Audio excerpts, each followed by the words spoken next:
اعوذ باللہ من الشیطان الرجیم بسم اللہ الرحمن الرحیم رب اشرح لی صدری ویسر لی امری واحلل عقدۃ من لسانی یفقہوا قولی۔ بکر موتی چوتھا حصہ۔ دعا کی قبولیت کے لیے حضرت جبریل علیہ السلام نے حضرت یعقوب علیہ السلام کو وظیفہ سکھایا۔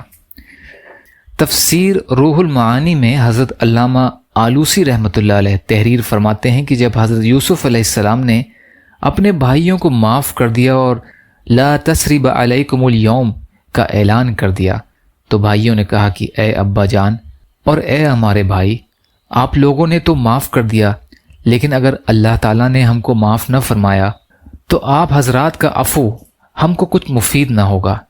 اس لیے آپ حضرات اللہ تعالیٰ سے دعا فرمائیے کہ ہماری خطاؤں کی معافی بذریعہ وحی نازل فرما دیں۔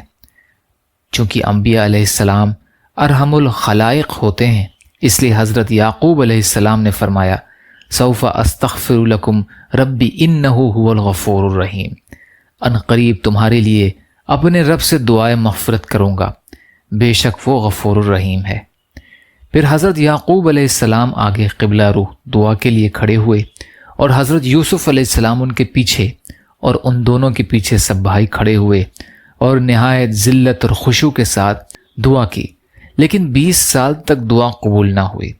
پھر حضرت جبریل علیہ السلام تشریف لائے اور یہ دعا سکھائی، یا رجاء المؤمنین لا تقطع رجاءنا، اے ایمان والوں کی امید ہماری امیدوں کو قطع نہ فرمائیے۔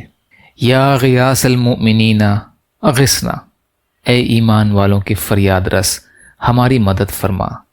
یا معین المؤمنین اعنا، اے ایمان والوں کے مددگار ہماری مدد کیجیے۔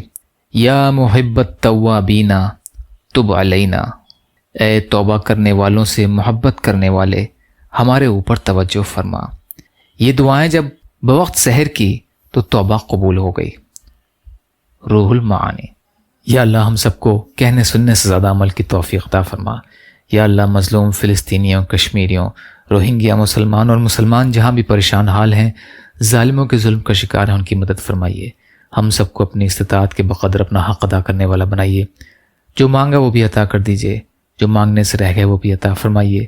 ربنا تقبل منا انک انت السمیع العلیم برحمتک یا ارحم الراحمین، لا الہ الا اللہ محمد رسول اللہ۔ السلام علیکم۔